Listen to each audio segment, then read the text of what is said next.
Keputusan Jokowi maju sebagai capres disebut-sebut telah membuat kecewa sebagian warga Jakarta. Mengingat ia meninggalkan banyak pekerjaan rumah untuk membenahi ibu kota. Di antaranya menangani banjir dan mengurai kemacetan yang kian parah.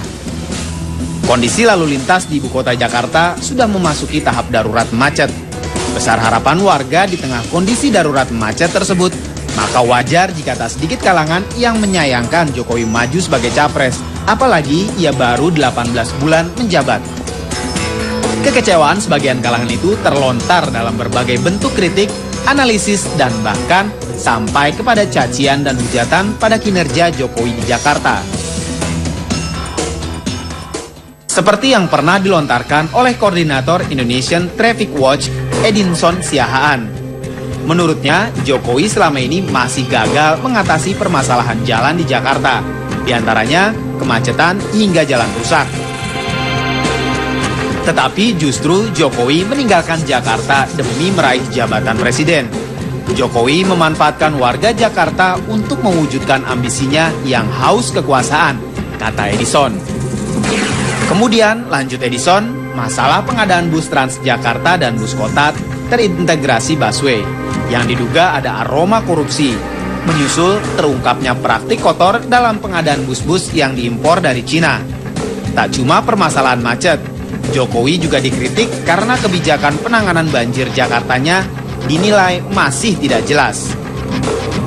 Jakarta disebut-sebut semakin banjir.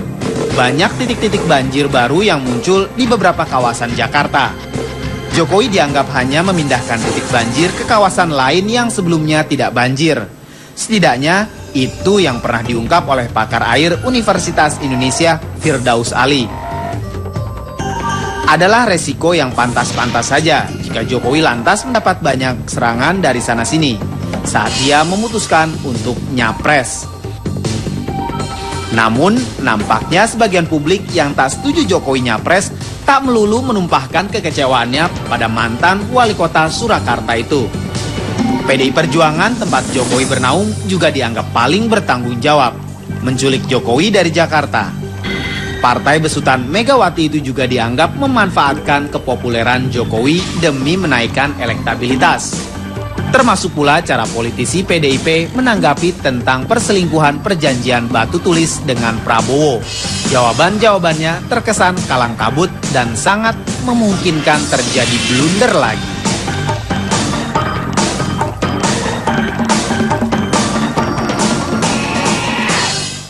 Iya, pemirsa, bila Gubernur DKI Jakarta Joko Widodo mencapreskan diri dan kita tahu sudah resmi menjadi capres dari PDI Perjuangan sendiri, apakah benar-benar akan meninggalkan Jakarta dan meninggalkan PR buat kota Jakarta? Pak Harit.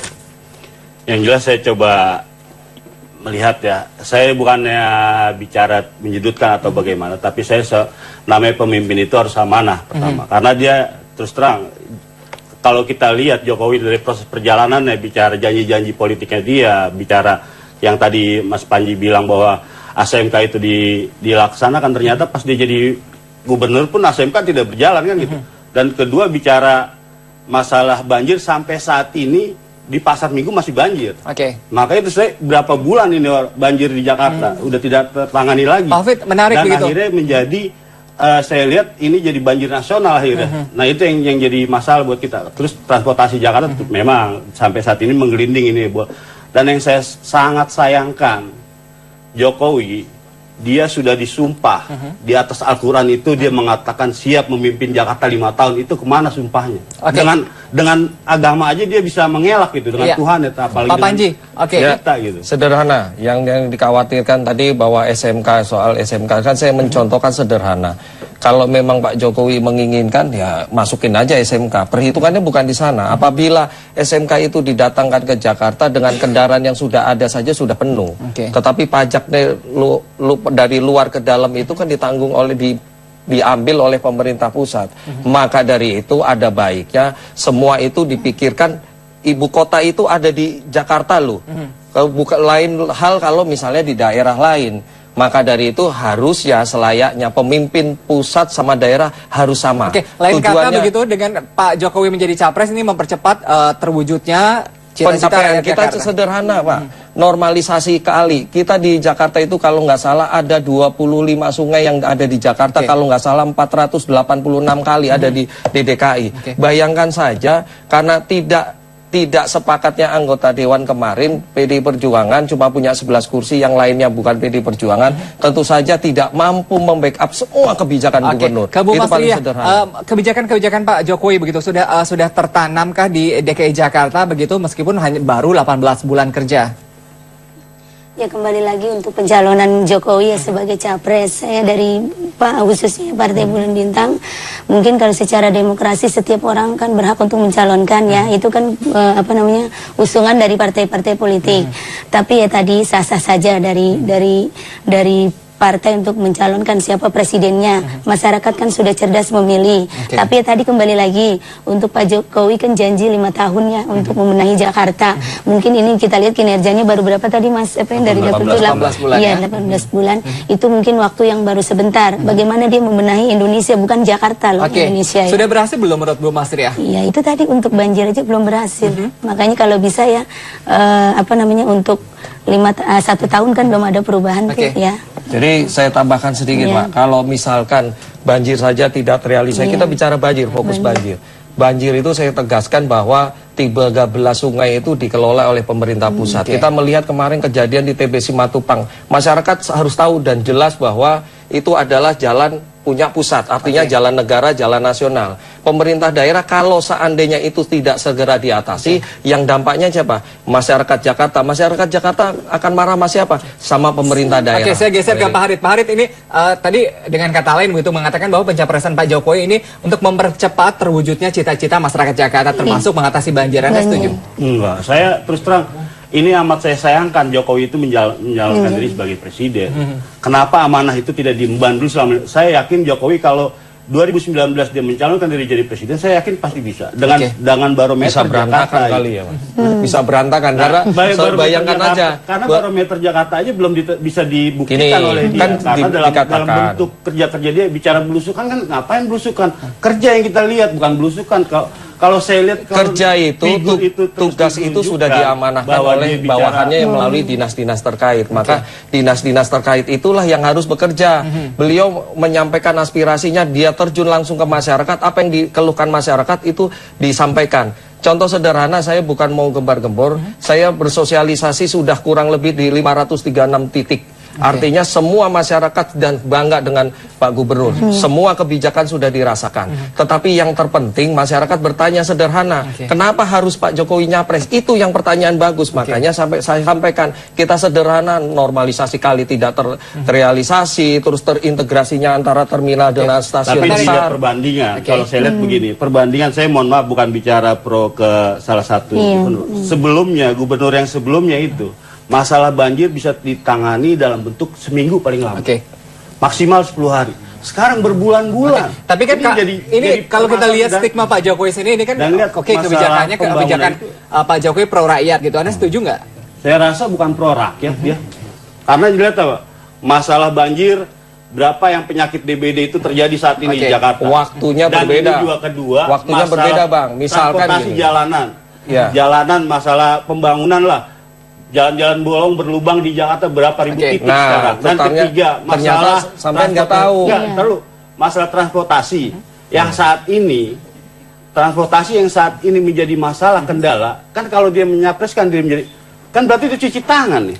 Bukan, bukan. Makanya saya tegaskan. Kenapa harus dia pemerintah ada di pemerintah atas itu presiden, sehingga karena adanya di ibu kota tentu saja gubernurnya itu nanti harus sejalan dengan Pak Jokowi. Kalau dilihat dari partai politik PDI Perjuangan tadi ada dikatakan quote and quote gitu. Kenapa PDI Perjuangan menculik Pak Jokowi untuk naik menjadi RI 1 begitu sebelum selesai masa tugasnya? Begini, saya tegaskan kembali, Pak Jokowi tentu saja ingin menyelesaikan masalah Jakarta. Tetapi kalau Jakarta ini didiamkan, saya yakin harapan yang seperti tadi Abang ini sampaikan, itu tidak akan terrealisasi. Bagaimana bicara kemacetan? Loh, ini harus bicara kemacetan ada di ibu kota loh.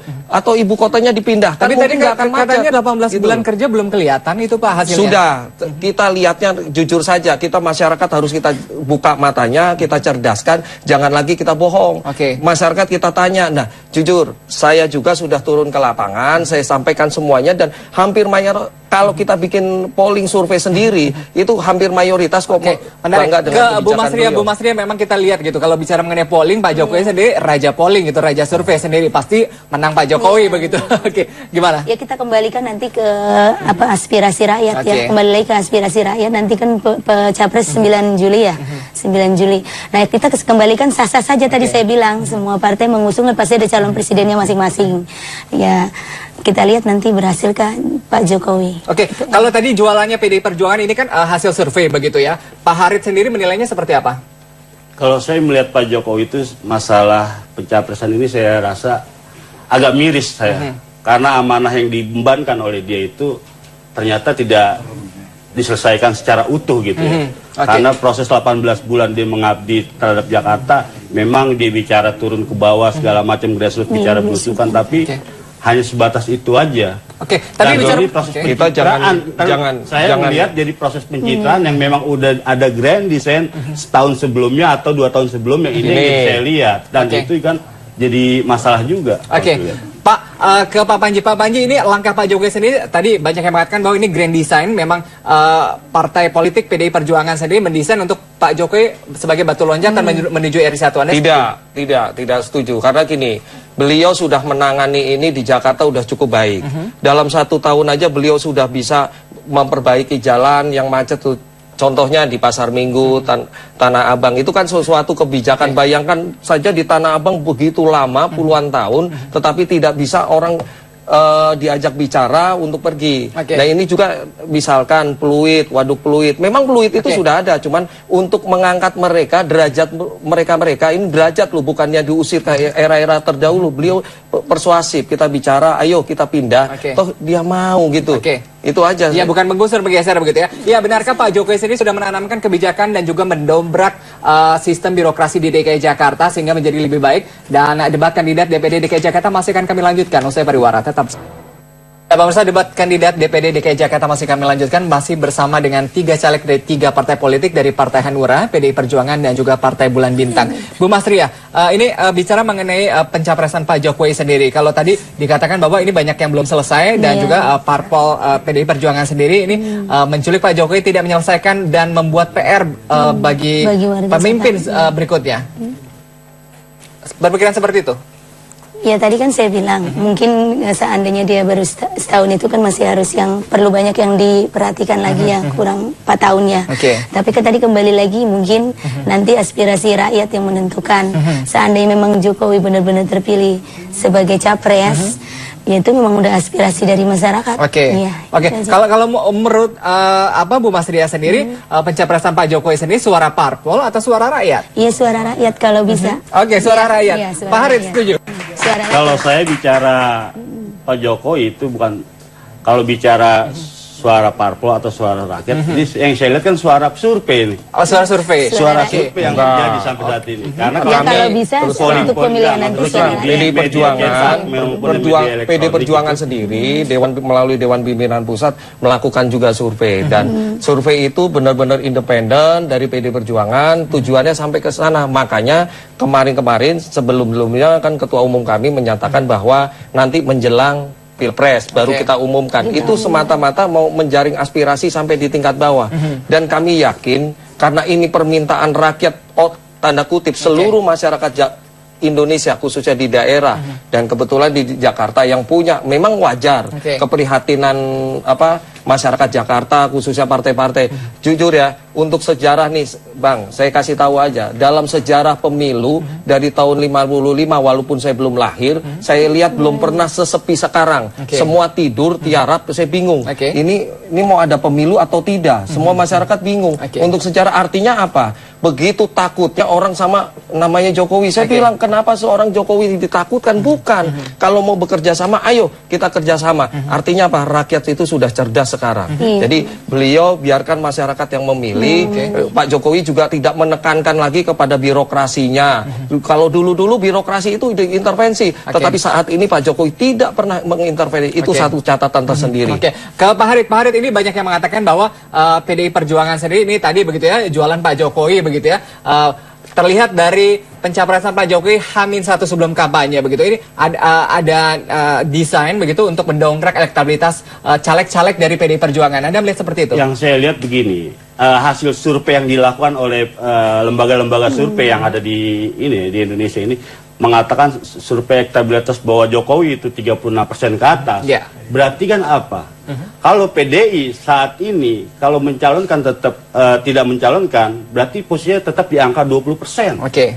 Di bahasa kasar saya mengikuti pemilu ya, mengikuti perkembangan pemilu dari tahun 97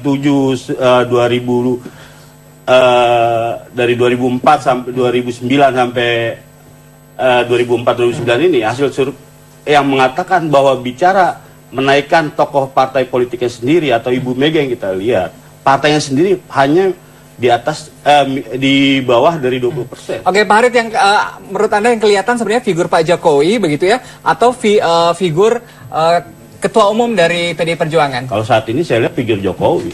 Ya kalau bicara tokoh nasionalis, mohon maaf ya, saya yang cinta tanah air dan yang saya anggap nasionalis diri saya. Saya mengagumi seorang Bung Karno, tapi amat disayangkan seorang ternyata Ibu Mega sendiri mengalihkan ke yang lain kan. Tapi sebenarnya sah-sah aja kan Pak Harit? Ya, sah aja. Tapi roh perjuangan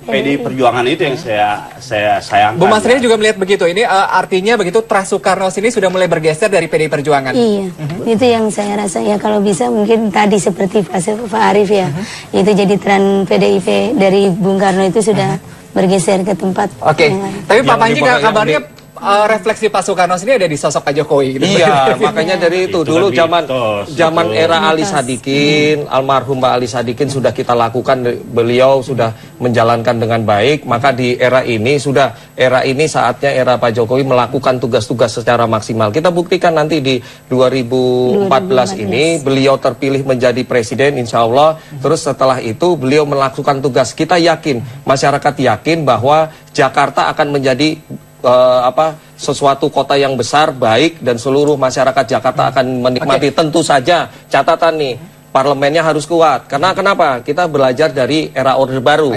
Era Orde Baru, seorang pemimpin, presiden, gubernurnya di bawah beliau, dan semua wilayah, maka kebijakan tidak ada yang satupun yang terhalang. Maka itu kami bukan, sekali lagi, bukan karena kami sudah mentang-mentang ada Jokowi, terus kami tidak turun ke lapangan. Tidak, malah kita lebih gesit lagi. Karena kenapa? Ini target utama kami. Kita harus kuasai parlemen, kita supaya mengawal dari tidak hanya di eksekutifnya, tetapi kita bicara sama presidennya. Oke, begitu, tanda tanya besar begitu ini, apakah ada kaitannya begitu dengan skenario pencapresan Pak Jokowi diumumkan H-1 begitu sebelum kampanye pemilu legislatif?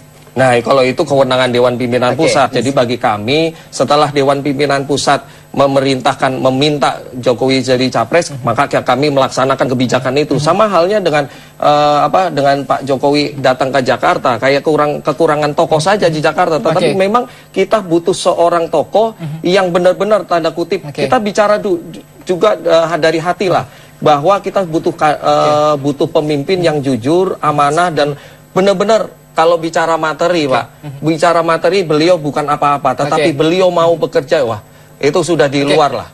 Terakhir Pak Harit, ini kan seharusnya parlemen sendiri ini mengawasi kinerja eksekutif begitu ya. Artinya begitu, kalau kekuatan PDI Perjuangan ada di parlemen dan juga di pemerintahan sendiri begitu. Gambaran apa yang Anda lihat nanti di Indonesia? Kalau saya melihat di Indonesia, ini kan yang saya lihat ini kan dia di pemerintahan DKI ya, saya lihat ini terlalu bicara diri sendiri, tidak terlalu bergerak ke bawah, tapi dia dipaksa untuk melakukan susunan pemerintahnya itu dipaksakan untuk melakukan pekerja-kerja. Ini yang saya hindari kan, ini adalah pekerjaan yang secara rumah tangga dilakukan, bukan secara politik. Nah, yang saat ini terjadi dilakukan secara politik semua. Dan instansi-instansi yang terkait sampai saat ini, dari Pemda, kecamatan, kelurahan, ini kan kayak terpecut nih saya lihat. Karena terus terang, kayak misalnya yang saya lihat saat ini disoroti sampai belusukan sampai ke kelurahan, ke kecamatan. Ini kan kinerja kerja orang kan jadi psikologis terganggu. Itu Kalau dia, dan ini saya lihat, makanya benar ini, kekhawatiran mereka, lurah, camat yang biasanya dulu kalau datang jam 10 tanda tangan seminggu sekali, sekarang mau tidak mau datang ke kelurahan jam 7 pagi, pulang kalau bisa jam 5 pagi. Ini kan menjadi momok buat mereka semua. Mudah-mudahan kalau ke depan beliau jadi presiden juga harus melakukan sampai tataran di kementerian. Menarik. Mungkin terakhir Pak Panji. Pak Panji, ini bagaimana caranya begitu ya agar tadi begitu kalau kita melihat kan elektabilitas parpol PDI Perjuangan sendiri dan juga Pak Jokowi sendiri ini sejalan begitu ya. Ini bagaimana caranya agar eksekutif dan juga parlemen sendiri ini parlemen khususnya nanti Pak Panji sendiri begitu bisa mengawasi benar-benar begitu meskipun yang diawasi adalah bukan jeruk makan jeruk begitu ya. Jadi mudah saja Pak. Jadi bagi kami setelah kebijakan ini bukan berarti sekali lagi kita tegaskan bahwa PDI Perjuangan tidak berpaku pada survei yang tidak dilakukan oleh Dewan Pimpinan Pusat. Jadi itu digarisbawahi. Terus yang kedua, kalau kami pun di parlemen terus kebijakan itu tidak pro rakyat, saya mustahil Pak. Apalagi pemimpin sekelas Jokowi tidak pro rakyat, itu saya bingung. Tidak akan mungkin. Jadi kalau seandainya beliau tidak sejalan, bahkan pengganti beliau gubernur tidak sejalan dengan pemerintah pusat, tentu saja kita akan mengkritisi habis. Maka dari itu saya yakin di tahun ini harus PDI Perjuangan menguasai parlemen. Iya, kita lihat begitu apakah nanti setelah mereka duduk di kursi parlemen sendiri masih akan tetap kritis begitu ya. Amin. Kalau misalnya presidennya Pak Jokowi begitu. Tapi Pak Hari terima kasih, Pak Panji terima kasih dan juga Bu Mas Rias terima kasih. Pemirsa, demikian debat kandidat DPD DKI Jakarta. Terima kasih. Silakan Anda coblos pilihan Anda nanti di 9 April 2014.